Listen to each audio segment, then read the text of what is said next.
Vous vous concentrez sur le bien devient si grand que vous ne verrez même plus le mal ou n'y ferez plus attention.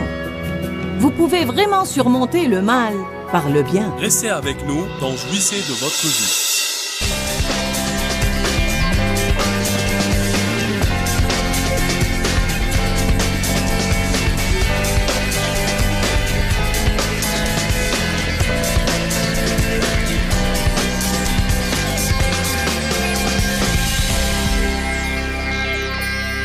Nous pouvons avoir 50 occasions par semaine pour pardonner à quelqu'un. Amen. Alors il faut être capable de pardonner. Qui pense que nous devrions être capables de pardonner aux autres? Alléluia. Donc tout d'abord, je vais commencer par vous donner une définition du mot pardon. Il veut dire excuser une faute. Pardonner à quelqu'un. L'absoudre de payer. Quand quelqu'un vous fait du mal, n'ayez pas avec lui une attitude de « Eh bien, vous me devez quelque chose ». Vous me devez. Je parlais avec quelqu'un, on discutait d'un problème de mariage. Le couple essayait de trouver une solution. Il y avait un repentir d'un côté et il fallait du pardon de l'autre côté. Pourtant, à ce moment-là, un partenaire essayait de faire payer à l'autre son péché. Vous ne pouvez pas faire ça. Dieu seul peut vous soulager de la peine que quelqu'un d'autre vous a infligée. N'essayez pas d'encaisser de quelqu'un qui ne peut pas vous rembourser. M'entendez-vous aujourd'hui? Le pardon doit être complet. Il ne peut pas être partiel. Le dictionnaire grec Lavigne dit que pardonner veut dire renvoyer, pardonner une dette, annuler complètement.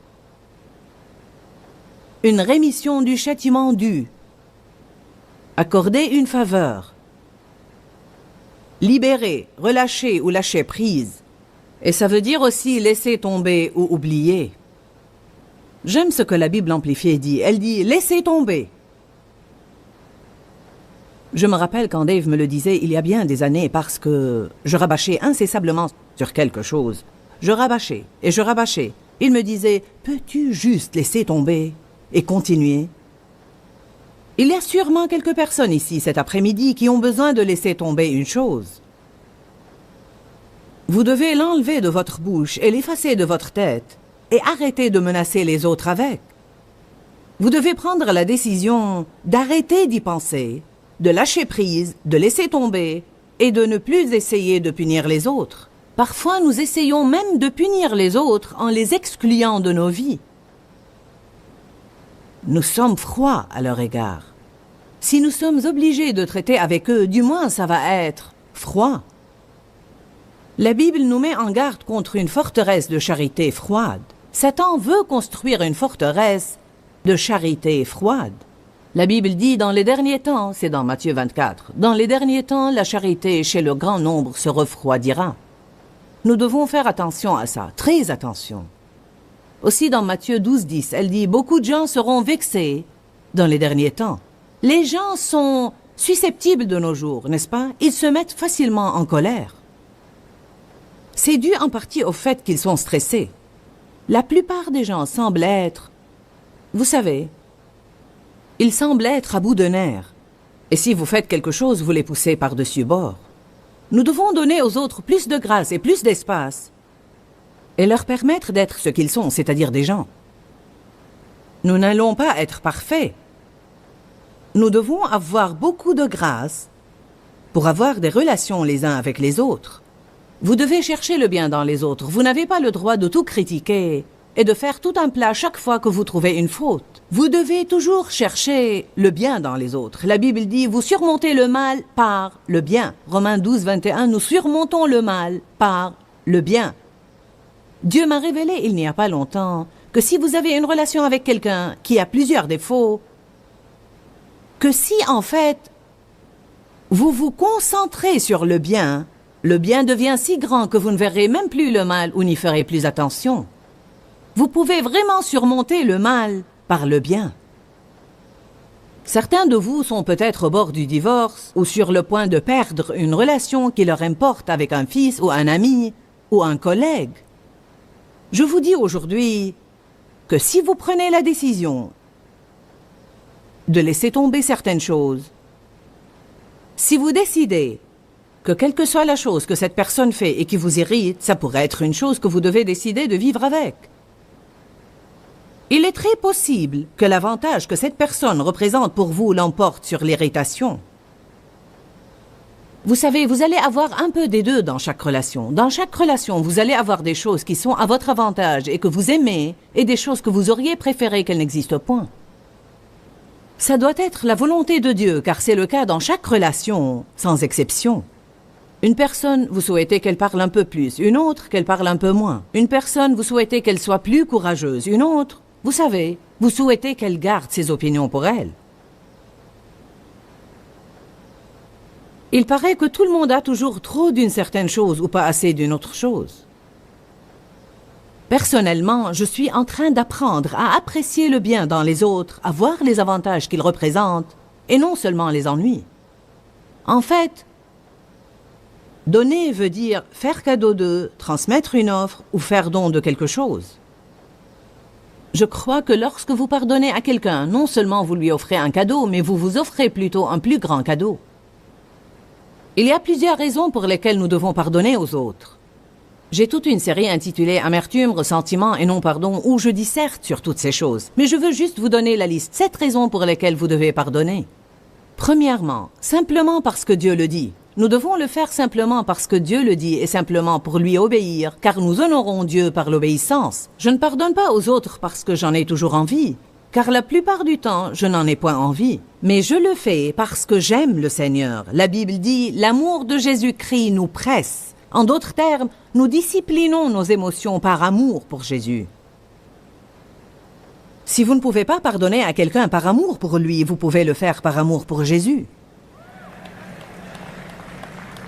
Simplement parce qu'il vous le demande. Rappelons-nous lorsqu'il a dit « Père, pardonne-leur, car ils ne savent ce qu'ils font ». Et Étienne, quand il a été lapidé et qu'il a dit « Seigneur, pardonne-leur, car ils ne savent ce qu'ils font ». Rappelons-nous de Paul, quand tous l'ont abandonné lors de son premier procès et qu'il a dit « Je vais juste les laisser entre les mains de Dieu, je vais juste laisser tomber et laisser ça entre les mains de Dieu ». Dieu nous justifie et il va régler les choses dans notre vie parce qu'il est un Dieu de justice, mais il ne peut pas le faire si nous nous agrippons au non-pardon. Nous devons le lui donner pour qu'il puisse en faire quelque chose. Certains se demandent pourquoi Dieu n'a jamais établi la justice dans leur vie lors d'une épreuve, mais vous ne lui avez jamais donné le problème. Deuxièmement, vous devez pardonner car votre foi n'agit pas si vous ne le faites pas. Allez à Marc 11. Peut-être connaissez-vous bien ces passages, mais ça m'est égal. Dieu m'a demandé de les prêcher, alors vous devez être secoué à cet égard. Il n'est pas dit que chaque message doit être une parole nouvelle, mais il doit être simplement une parole actuelle. Peut-être souffrez-vous de non-pardon et vous devez le surmonter, ou bien vous allez l'avoir dans un proche avenir et vous devez être capable de vous en occuper quand il vient. Savez-vous que ça fait vraiment peur de réfléchir qu'on ne sait jamais à quel moment on doit être prêt à pardonner à quelqu'un? Je veux dire que vous pouvez être là 1 minute avant et penser que tout est parfait. Vous vous retournez et quelqu'un vient vous vexer ou vous dire quelque chose ou vous faire quelque chose et vous vous trouvez ayant besoin de pardonner. En fait, j'ai personnellement décidé finalement, je ne veux pas avoir à faire des efforts tout le temps, avoir à me débattre à n'en plus finir pour essayer d'arriver là où je peux le faire. Alors j'ai finalement décidé, je veux être capable de pardonner. Je veux être la sorte de personne que vous devez vraiment pousser, je veux dire beaucoup, pour pouvoir l'énerver et la contrarier. Parce que je veux vivre dans la paix de Dieu. Je peux vous dire, Satan vous tend un piège pour vous contrarier. Et une des façons de le faire, c'est par les personnes exaspérantes.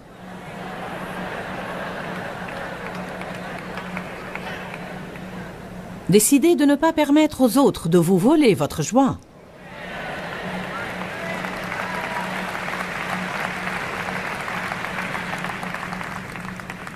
Marc 11, 22. Et Jésus prit la parole et leur dit « Ayez foi en Dieu constamment ». Alors nous ne devons pas avoir foi et puis un peu de doute et puis un peu de foi et un peu plus de doute. Nous devons avoir foi en Dieu constamment. Nous devons apprendre à vivre de foi en foi. En vérité, je vous le dis, si quelqu'un dit à cette montagne, ôte-toi de là et jette-toi dans la mer, et s'il ne doute point en son cœur, mais croit que ce qu'il dit va arriver, il le verra s'accomplir. C'est une promesse redoutable. C'est pourquoi je vous dis, tout ce que vous demanderez en priant, croyez que vous l'avez reçu et vous le verrez s'accomplir. Verset 25, nous n'osons pas nous arrêter au verset 24. Vous ne devez pas vous arrêter là où vous voulez tout le temps. Vous devez vous assurer de lire les versets dans leur contexte pour bien comprendre tout ce que Dieu dit à ce sujet.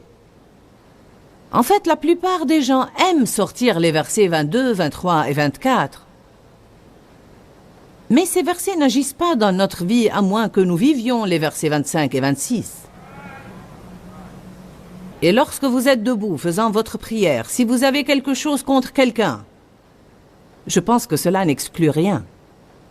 Si vous avez quelque chose contre quelqu'un, pardonnez-lui, laissez tomber, oubliez, lâchez prise, afin que votre Père qui est dans les cieux vous pardonne aussi vos défauts et vos faiblesses et les laisse tomber. Mais si vous ne pardonnez pas, votre Père céleste ne vous pardonnera pas non plus vos défauts et vos faiblesses. Quand il y a une chose quelconque qui me sépare de Dieu, alors ma foi ne va pas agir comme il faut parce que mon niveau de confiance n'est pas comme il faut. Alors il dit, votre foi ne va pas agir si vous avez des choses dans votre cœur qui bloquent votre relation avec moi. Si vous ne pardonnez pas aux autres, alors je ne peux pas vous pardonner. Vous savez, nous prions la prière du Seigneur. Notre Père qui est aux cieux, que ton nom soit sanctifié, que ton règne vienne, que ta volonté soit faite sur la terre comme au ciel. Donne-nous notre pain quotidien. Pardonne-nous nos offenses, comme nous pardonnons aussi à ceux qui nous ont offensés. Je me demande combien d'entre nous voudraient vraiment cela. Vous savez, nous devons penser à ce que nous disons dans la prière. On dit, Dieu, pardonne-moi de la façon avec laquelle je pardonne aux autres. Eh bien, êtes-vous en train de pardonner aux autres d'une façon tellement généreuse que vous espérez que Dieu agisse de même avec vous? C'est ça. C'est de cette façon qu'il agit avec nous. En fait, il dit là, je peux seulement vous pardonner dans la même mesure où vous pardonnez aux autres. Vous voyez, Dieu nous pardonne, tout d'abord et avant tout. Mais d'un autre côté, il s'attend à ce que nous donnions tout ce qu'il nous donne. Et quand on le fait, il nous donne davantage. Si vous donnez la miséricorde, vous recevrez la miséricorde. Dieu nous donne au départ la miséricorde. Il nous sauve par la grâce et la miséricorde. Il nous pardonne nos péchés et il veut que nous laissions cela affluer vers les autres à travers nous. Il nous aime et veut que nous recevions cet amour puis que nous aimions les autres. Il nous pardonne et il veut que nous recevions ce pardon, que nous nous pardonnions et que nous le laissions affluer vers les autres. Il nous donne la miséricorde et il veut que nous la recevions, que nous soyons miséricordieux envers nous-mêmes et la laissions affluer vers les autres à travers nous. Nous devenons un canal où ce flux passe tout le temps dans nos vies. Certains sont des tuyaux bouchés. Nous voulons vous déboucher aujourd'hui. Qui veut être débouché aujourd'hui? Parfois, je pense que les gens sentent... Ils sentent littéralement comme quelque chose m'entrave. Quelque chose bloque mon progrès. En fait, ils ne savent pas ce que c'est, parce que Satan nous dupe et nous trompe. Parfois, nous pensons que nous avons de bonnes raisons pour en vouloir aux personnes. Mais je ne peux trouver rien dans la Bible qui dise que nous avons le droit d'en vouloir à n'importe quelle personne, même quand elle nous fait du mal à plusieurs reprises. C'est la chose la plus difficile à traiter. Quand la même personne nous fait la même chose, encore et encore et encore et encore. Le pardon ne signifie pas toujours la restauration de la relation. L'enseignement sur le pardon gêne certains de vous car ils pensent « Je ne veux pas reprendre cette relation et laisser cette personne me maltraiter ». Servez-vous du bon sens. Personne ne vous demande de laisser quelqu'un vous tabasser 5 fois par jour. Mais vous ne devez pas le haïr.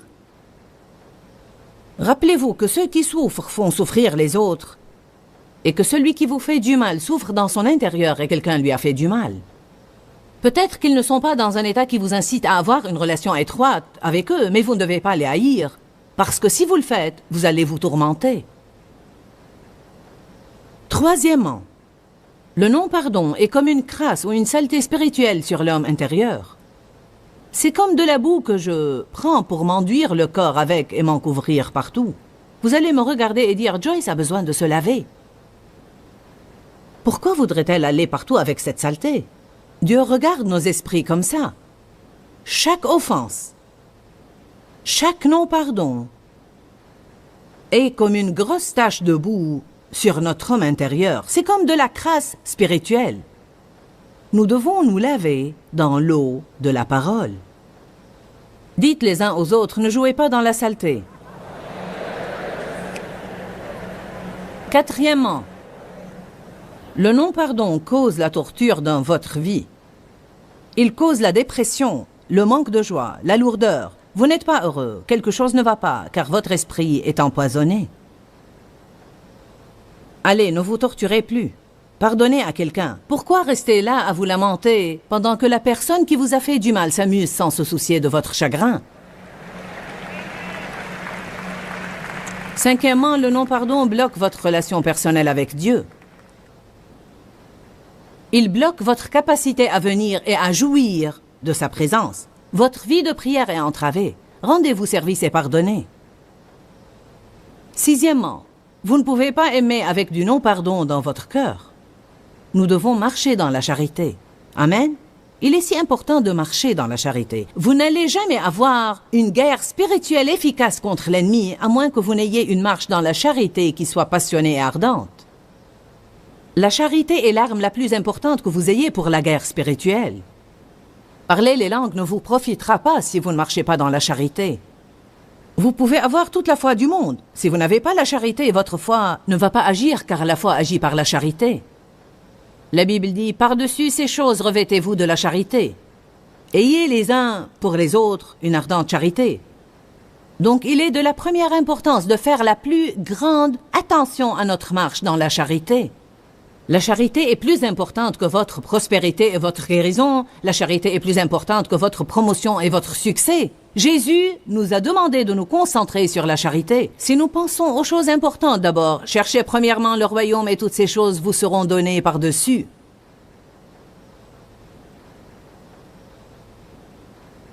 Jésus a dit, je vous donne un commandement nouveau, aimez-vous les uns les autres. Et la charité pardonne. La charité tient compte des défauts et des faiblesses des autres. Vous qui êtes spirituels, dit Galates chapitre 6, sachez comment redresser les personnes qui ont succombé à cause de leurs faiblesses. Septièmement, vous ouvrez une grande porte au diable quand vous restez dans le non-pardon. Lisons 2 passages rapidement. Allez à Éphésiens chapitre 4. Certains de vous n'ont probablement jamais lu ces passages, mais beaucoup de vous les connaissent bien. Mais cela ne signifie pas que vous les vivez.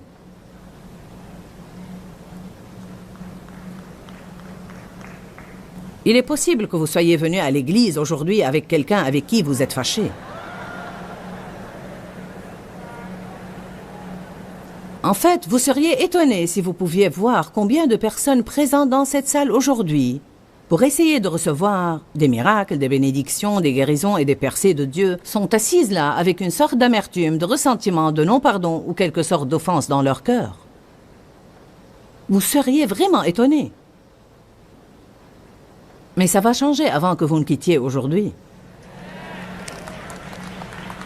Éphésiens 4, 26 dit, « Si vous vous mettez en colère, ne péchez point. » Donc, peut-être allez-vous penser, comment pourrais-je me mettre en colère et ne point pécher? La colère n'est pas un péché par elle-même. L'émotion de la colère nous fait savoir que nous avons été maltraités, à moins qu'elle ne soit déséquilibrée. Certains se mettent en colère pour des riens.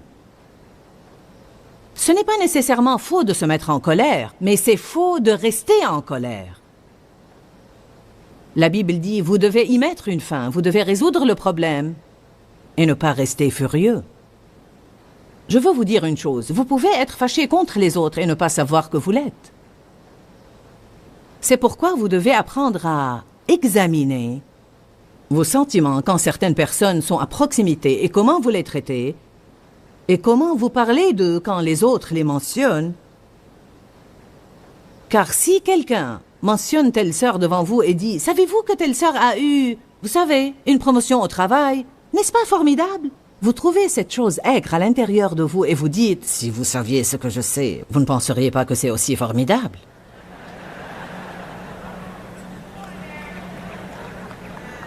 Donc il y a toujours quelque chose à régler à l'intérieur. Il y a un peu d'eau amère là-dedans qui a besoin de redevenir douce. Si vous vous mettez en colère, ne péchez point, ne laissez pas votre colère, votre exaspération ou votre indignation durer jusqu'au coucher du soleil. Et ne donnez pas accès au diable pour prendre pied, ne lui donnez aucune opportunité, aucune. Lorsque vous permettez au diable de prendre pied, il pourra construire une forteresse. Une fois la forteresse est là, vous avez un grand problème. C'est pourquoi je vous encourage aujourd'hui à être capable de pardonner. Soyez prompt à donner et soyez généreux dans votre pardon. Votre première réaction à l'offense doit être « je vous pardonne ». J'ai appris cela même dans la circulation. Si quelqu'un prend la place de stationnement que j'attendais, je dis simplement « je vous pardonne ». Amen. Ou bien si quelqu'un tempête contre vous sur l'autoroute lorsque vous faites une faute, je vous pardonne. Je ne vais pas laisser ces futilités m'empoisonner. 2 Corinthiens chapitre 2. Certains de vous peuvent fermer quelques portes au diable aujourd'hui en décidant de pardonner. Vous pouvez fermer la porte à quelques tourments dans votre vie en décidant de pardonner.